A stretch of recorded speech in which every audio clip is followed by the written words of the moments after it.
Hi guys, and welcome to another episode of Unified Team Diving TV, coming to you from overcast Florida. It's been raining here earlier today, now it's luckily dried up, and it's my birthday today. Well, in Denmark we have a saying, if it's raining on your birthday, you've not been a good boy, but I guess it doesn't count if you're not in the country where you're from, so I'm going with I've been a good boy last year. Anyway, we're here in Florida teaching a cave class with these two gentlemen behind the camera, absolute rock stars.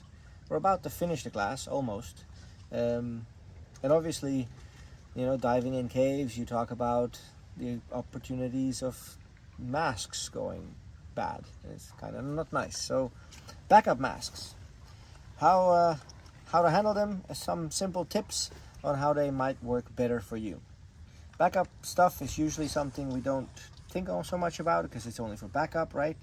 But in our UTD philosophy, our backup needs to be as good or even better than the original. So these are my masks, and as you can see, they're exactly the same.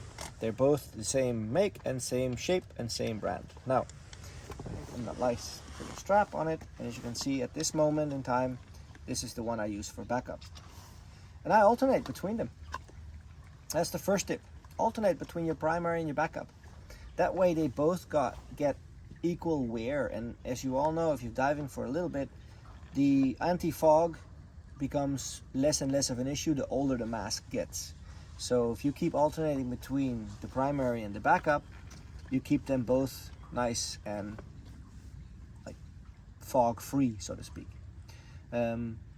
However, if you do have a newer mask as your primary mask or your backup mask, a good tip is to take some toothpaste on a dry mask, put some toothpaste in there, a thin layer, and let it sit out, wait for it to dry and create a little crust. That stays there for at least 4 or 5 dives, and then when you pick it out of your pocket, in case of if you need a backup mask, you can quickly rub that out and it's defogged and put it on your face. So a little tip here, keep the mask that's in your pocket on a double ender, and when you take it out of your pocket, you take that double ender off, of course, and that goes then on the mask that has been broken or something like that. It's not very often it happens, but sometimes the skirt goes wrong, or sometimes there's just something up with the mask that doesn't really work. The strap might break, even though it's very unlikely with these fabric straps. The reason we have a backup mask is just it's not very nice to exit a dive without a mask, so it's a good thing to have. So alternate between your primary and your backup. Make sure that it's a comfortable mask, maybe even in an ideal situation the exact same mask if you're happy with that. If you have subscription in your glasses, you might want to consider putting subscription glasses also in your backup mask. It depends all about how strong your subscriptions are, but if you need glasses to see your instruments and you have a reading field in your primary mask, you should also have it in your backup mask, because if you cannot read your instruments with your backup mask, there's no real point, right?